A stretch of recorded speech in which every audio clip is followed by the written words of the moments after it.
அன்பான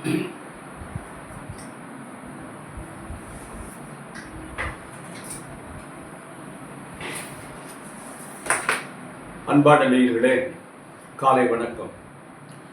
செயல்பட்டழிந்தது செந்தூர் வயல் பொழில், தேங்கடம்பில் மால்பட்டழிந்தது பூங்கொடியார் மனம் மாமயிலோன், வேல்பட்டழிந்தது சூரனும் வெற்பும் அவன் கால் பட்டழிந்தது இங்கு என் தலைமேல் அயன் கையெழுத்தே.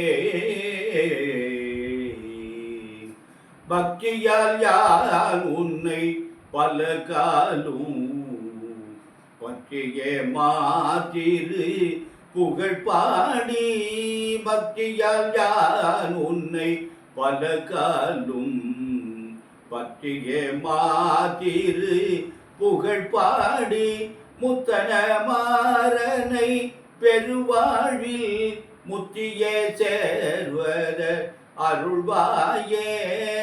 உத்தமதான சற்குணனேயா ஒப்பிலா மாமணி கிரிவாசா, வித்தக வேத சத்தினி பாத வெற்றி வேலாயுத பெருமாளே. அன்பு சார்ந்த பெரியவர்களே, இன்று ஆவணி மாதம் 10ஆம் நாள் செவ்வாய்க்கிழமை, மங்களவாரம் சொல்கிறது. திருதியை திதி மத்தியானம் 2:24, அதுக்கு பின்னாடி சதுர்த்தி வந்துடுது. அத்த நட்சத்திரம், சுத்த யோகம், ராகு காலம் 3 முதல் 4:30, யமகண்டம் 9 முதல் 10:30, குளிகன் 12 முதல் 1:30, சூலம் வடக்கு, பரிகாரம் பால். அன்பான நேயர்களே, இன்று கிரகங்கள்லாம் எப்படி இருக்கிறது என்று பார்ப்போம். இந்த சூரியன் சிம்மத்தில், புதன் சிம்மத்தில், கேது சிம்மத்தில், இந்த 3 கிரகங்களும் சிம்மத்தில் இருக்காங்க. சந்திரனும் செவ்வாயும் கடகத்தில் இது கன்னியில் இருக்காங்க. கும்பத்தில் சனி ராகு இருக்காங்க. மிதுனத்தில் குரு இருக்காங்க. சுக்கிரன் மட்டும் தனித்து இருக்கிறாரு. குருவும் சுக்கிரனும் தனியாக இருக்காங்க. இது இன்றைய கிரகங்கள் நிலவரம். மேஷராசி என்பவர்களுக்கு 4 சுக்கிரன் இருக்கிறது நல்லது. சுக்கிரன் 4ஆம் இடத்துல இருப்பது நல்லது. 2 கூடியவர் 4ல் இருக்காரு. குரு 3ல் இருக்காரு. சனி பகவானும் ராகு 11ஆம் இடத்துல லாபஸ்தானத்தில் இருக்காரு. தொழிற்சாலம் நன்றாக இருக்கும். ஆனால் குரு பகவானுடைய அமைப்பு சரியில்லை. பார்த்து கவனமாக நடந்து கொள்ளுங்கள். ரிஷபராசி என்பதில் உங்களுக்கு நாள் அருமையான நாள். உங்களுக்கு நல்ல நாள், நல்லது நடக்கும், நல்ல காரியங்களாக நடைபெறும். குரு 2ஆம் இடத்துல இருக்காரு. உங்களுக்கு சனியும் ராகுவும் 10ஆம் இடத்துல தொழிற்சாலத்தில் அருமையான இடத்துல இருக்காங்க. 4ல் சூரியன் புதன் கேதுங்களாக இருக்காங்க. அதெல்லாம் நல்ல ஒரு அமைப்பு. அதனால் ரிஷபராசி என்பவர்களுக்கு நல்ல நேரம், நல்லது தான் நடக்கும். மிதுன ராசி என்பது உங்களுக்கு நேரம் சரியில்லை, பார்த்து கவனமாக நடந்து கொள்ளுங்கள். உங்களுக்கு ஜென்ம குரு இடமாற்றங்களை கொடுக்கும். வெளிநாட்டுக்கு போகலாம், வெளிநாட்டில் இருந்தால் இங்கே வரலாம், வீடு மாறலாம், பதவி மாறலாம், சொந்த ஊர் பக்கம் வாங்கிட்டு இடமாற்றம் வாங்கிட்டு வரலாம். இப்படிலாம் எத்தனையோ விதிகள்லாம் இருக்குது. பார்த்து கவனமாக நடந்துகள். பிரச்சனைகள் நடக்கிறதுக்கு வாய்ப்பு நிறையா இருக்கும். அதனால் அதிலேருந்து வெளியில் வந்துருக்கும். பிரச்சனைக்கு இடம் கொடுத்துடாதீங்க. கடகராசி என்பதில் உங்களுக்கு தேவையில்லாத செலவுகள்லாம் எடுத்து விடும். குருபவான் 12ஆம் இடத்துல இருக்கார். அர்த்தமற்ற செலவுகள்லாம் நிறைய வரும். அதனால் முன்கூட்டியே 8 மாதம் இருக்குது. முடிஞ்சதுன்னா ஏதாவது இடம் வாங்குறது, வீடு கட்டுறது, திருமணம் பண்ணுறது, அந்த மாதிரி பண்ணுவோம். இல்லைன்னா அமைதியாக இருக்கும். வியாழக்கிழமை தோறும் விரதமாக இருந்து தட்சாமூர்த்திக்கு அர்ச்சனை பண்ணிட்டு வாங்க. மிதுன ராசி, கடகராசி என்பவர்கள்லாம் வியாழக்கிழமை தோறும் தட்சாமூர்த்தி வழிபாடு பண்ணிட்டு வாங்க. சிம்ம ராசி என்பவர்களுக்கு அருமையான நாள். உங்களுக்கு நல்லா இருக்கும். குழப்பம் இல்லாமல் காரியத்தை செய்யுங்க. நல்லதே நடக்கும், நல்லதெல்லாம் நடக்கும். குருபான் 11ஆம் இடத்துல இருக்கார். இது பின் 7ல் சனி. மனைவியினுடைய உடல்நிலை, கணவனுடைய உடல்நிலை கவனமாக இருக்கும். கன்னிராசி என்பதில் உங்களுக்கு ராசியில் சந்திரனும் செவ்வாய் இணைந்து இருக்காங்க. சந்திர மங்கள யோகம்னு சொல்லுவாங்க. ஆனால் குரு பகவான் 10ஆம் இடத்துல இருக்கார். 6ல் சனி ராகு. அது சனி ராகு 6ஆம் இடத்துல இருப்பது நல்ல அமைப்பு. இப்பினும் கெட்ட பேரெல்லாம் ஏற்படும். பார்த்து ஜாக்கிரதையாக நடந்து கொள்ளுங்கள். கெட்ட பேர் ஏற்படாமல் அளவுக்கு நடந்து கொள்ளுங்கள். துளாராசி என்பதில் உங்களுக்கு நல்ல நாள், நல்லது தான் நடக்கும், நல்ல காரியங்களாக நடைபெறும். அன்பான துளாராசி என்பதில் உங்களுக்கு தேவையான நல்ல காரியங்களாக நடைபெறும். பார்த்து கவனமாக நடந்து கொள்ளுங்கள். அவங்கவுங்க என்னென்ன எதிர்பார்க்குறீங்களோ, என்ன முயற்சி பண்ணுறீங்களோ, அந்த காரியங்களாக நடைபெறும். அன்பான விருச்சிக ராசி என்பதில் உங்களுக்கு புதுசாக எதையும் செய்யாதீங்க. புதிய முயற்சிகள் பண்ணாதீங்க. முதலீடு செய்யாதீங்க. கொஞ்சம் பொறுமையாக இருங்க. ஒரு 7-8 மாதம் கொஞ்சம் பொறுமையாக இருங்க. அதுக்கப்புறம் உங்களுக்கு நல்ல பலன் தரும். தனுசு ராசி என்பது உங்களுக்கு அமோகமான நாள். நல்ல தென்றல் காற்று அடிக்கிறது, அருமையாக இருக்குது. சனி ராகு 3ல் இருக்குது. குரு பகவான் 7ஆம் இடத்துல இருக்கார். நல்ல அமைப்பு, நல்ல காரியங்களாக அவங்களுக்கு உங்கள் வயசுக்கு தக்கபடி என்னென்ன நீங்கள் முயற்சி பண்ணுறீங்களோ அது கூட நடக்கும். அந்த காரியங்கள் கூட நடக்கிறதுக்கு அருமையான நாள். அதை தாமதம் இல்லாமல், சோம்பேறித்தனம் இல்லாமல் காரியத்தை அப்புறம் உடனே நடத்துமோ நல்லது நடக்கும். இன்னும் 8 மாதம் இருக்குது, அமோகமாக இருக்கிறது. மகர ராசி என்பதில் உங்களுக்கு நேரம் சரியில்லை. உங்களுக்கு குரு பகவான் 6ல் இருக்கார். ஆரோக்கியத்தில் ரொம்ப கவனம் தேவை. உடல்நிலையில் ரொம்ப ஜாக்கிரதையாக இருந்துவோம். 7.5 சனியுடைய தாக்கம் இருக்கிறது. இன்னொரு 18 மாதம் நெருக்கி இருக்குது. அதனால் பார்த்து கவனமாக நடந்து கொள்ளுங்கள். அன்பான கும்பராசி என்பதில் உங்களுக்கு குரு பகவான் 5ஆம் இடத்துல இருக்கார்.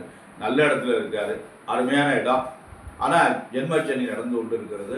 பார்த்து ஜாக்கிரதையாக நடந்து கொள்ளுங்கள். குரு 5ல் இருப்பது பெரிய சிறப்பு. அன்பான மீனராசி என்பதில் உங்களுக்கும் நேரம் சரியில்லை, உங்களுக்கு 7 இருக்கிறது. அதனால் உங்களுக்கு குரு பகவான் 4ஆம் இடத்துல இருக்கார். இதெல்லாம் அவருடைய பார்வை கொஞ்சம் பரவாயில்லன்னு வருது. இருந்தாலும் கொஞ்சம் பரவாயில்ல அப்படின்னு அமைப்பு. மீனராசி, கும்பராசி, மகராசி என்பதில் 7னுடைய தாக்கம் இருக்கிறது. பார்த்து கவனமாக நடந்து கொள்ளுங்கள். சனிக்கிழமை தோறும் சனி பகவானுக்கு விரதம் இருந்து அர்ச்சனை பண்ணுங்க. நல்ல பலன்கள்லாம் உங்களுக்கு தரும். அன்பான நேயர்களை கோளறு திருப்பதித்தை பாராயணம் பண்ணுங்க. சனிக்கிழமை தோறும் கோளறு பதிகம் பாராயணம் பண்ணிங்கன்னா உங்களுக்கு நல்ல நிகழ்வுகள்லாம் நடக்கும், நல்லதெல்லாம் நடக்கும். அன்பான நேயர்களை நாம் இந்த விரதம், இறைவர் வழிபாடு இதுதான் நல்லது.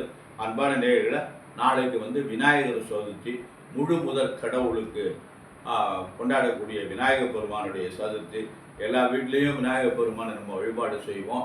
அதனால் நம்ம எந்த காரியம் செய்தாலும் விநாயகரை நம்ம வழிபாடு செஞ்சுட்டு தான் எல்லா இதுலேயும் நம்ம சைவம், வைணவம் எல்லாத்துலேயுமே விநாயகர் இருக்கார். விநாயகர் பூஜை எல்லாமே எதுவுமே பண்ணுறதில்ல. அதனால் நம்ம எல்லோரும் என்ன பண்ணணும்னா விநாயகர் பெருமான் நாளைக்கு விநாயகர் வழிபாடு, விநாயகர் மண்ணில் விநாயகர் செஞ்சு அந்த விநாயகரை நம்ம வீட்டில் வச்சு பூஜை பண்ணி அவருக்கு பிரியமானது மோதகம், கொழுக்கட்டைன்னு சொல்லுவாங்க. அதில் எத்தனையோ வகையெல்லாம் இருக்குது. அந்த மாதிரி கொழுக்கட்டையெல்லாம் செய்து விநாயகருக்கு பிடித்த மாங்கனி, ரொம்ப முக்கனியும் அவருக்கு ரொம்ப பிரியம். மாங்கனி, புலா, வாழை இதெல்லாம் ரொம்ப பிரியம். அருகம்புல் மாலை சாத்தி அவருக்கு வழிபாடு செய்து விநாயகர் அகவல் பாராயணம் பண்ணி நாளைக்கு நம்ம விநாயகரை வழிபாடு செய்து நாளை மறுநாள் அவரை ஜலத்தில் கொண்டு கரைச்சிடுறதுன்னு பேர். அது அந்த விநாயகரை ஏன் தண்ணியில் கொண்டு கரைக்கணும் அப்படின்னா அது எப்படின்னு கேட்டிங்கன்னா அந்த மண்ணில் செஞ்ச விநாயகரை வெடிக்கிறதுக்கு வாய்ப்பு இருக்குது, விரிசல் ஏற்படும். அது ஒரு விக்கிரகம் விரிசல் ஏற்பட்டால் அதை வழிபாடு வச்சுக்கக்கூடாது. ஒரு வாரத்துக்கு மேலே நம்ம அதை வீட்டில் வச்சுக்கிறதுக்கு இல்லை. எப்படி போனாலும் அதை மண்ணில் செஞ்சதுனால விரிசல் ஏற்பட்டுரும். அதனால தான் அதை கொண்டு தண்ணியில் கரைச்சிடுறாங்க. அதனால் கிணத்துகளில், குளத்துகளில் கொண்டு போடுவாங்க. அது மாதிரி இந்த விநாயகர் வழிபாடு நமக்கு நாளை சாயந்தரம் எல்லார் வீட்லேயும் பண்ணுவாங்க. அவங்கவுங்க சக்திக்கு தக்கபடி பண்ணுவாங்க. எது பண்ணாலும் நம்ம முழு முதல் கடவுளான முருகப்பெருமானை அது விநாயகர் பெருமானை வழிபாடு செய்து நம்ம நலமெல்லாம் பெறணும். இந்த நாளைக்கு அருமையான நாள் எனக்கு அதாவது முழு முதல் கடவுள், அதாவது எல்லாத்துக்குமே முழு முதல் கடவுள். எல்லாருமே விநாயகரை நினைச்சிட்டு தான் எல்லா காரியம் பண்ணுறாங்க. அது சிவபெருமான் கூட விநாயகரை நினைக்காம எதுவுமே பண்ணுறதில்லை.